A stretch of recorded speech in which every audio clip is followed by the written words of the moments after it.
David is 37 and has just started a family.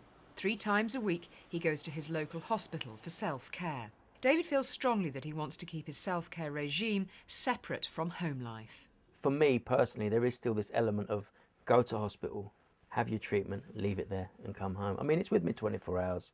It's going to be with me for the rest of my life, whatever happens. But there is still that element of I don't want a machine sitting in my front room looking at me. But that's just my choice. It took him quite a while before he made the decision to go on to self-care, but it wasn't one that he's regretted. It'd been nearly 8 years that I'd been dialysing before I made the decision. And I'd got involved with the modernisation initiative, and I guess I'd seen a bit more of it and the benefits of looking after yourself, which, I mean, there's the time, for instance, plus there's the element of control. And I think, it took a little while to get into my head. But once I took it, within 1 or 2 sessions, it's the realisation that you have a lot more power over what is going on with your health. It's quite an eye-opener, but when it comes, it fills you with more confidence, I think, as well, just to face day-to-day stuff in life. One of the main barriers to self-care was the idea of self-needling. For me, that was the major hurdle. Sitting there, tourniquet on, and putting that needle into your fistula. You don't want to blow your fistula. It's your lifeline. You need it. Plus, is it going to hurt? Are you going to miss? Once you've done it a couple of times, it's the big thing that hangs over your head. Then is, why didn't I do this 8 years ago?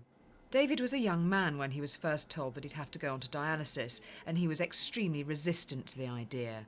I was shocked, and I wasn't very accepting of it. I actually refused treatment at first. I wasn't going to take dialysis as an option.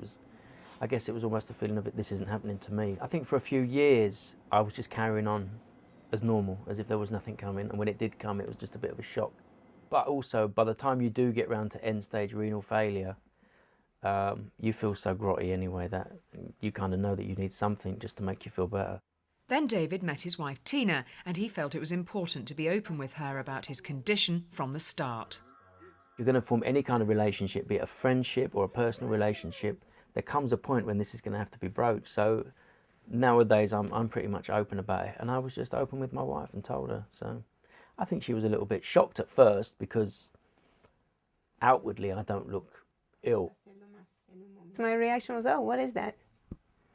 Did a little research on the computer and chatted with him about it afterwards, asked him questions. He's a pretty open guy, so it was nice that, I kind of grew up with there's no such thing as a stupid question, so I kind of have that already in me to just ask if I don't know, so he was really open. By opting for self-care at a nearby hospital, David has more time to spend with his daughter Talia. The fact that I'm just around the corner, I can be home in 15 minutes. 20 minutes, I think that makes a lot of difference because it gives me a chance when I come home to recuperate. She does attend nursery 3 days a week on my dialysis days. So, I've just changed to afternoon so that I can now drop her in the morning. It gives me a chance still to come home and get some dinner ready. He comes home in a much better mood and it's really empowering, I think.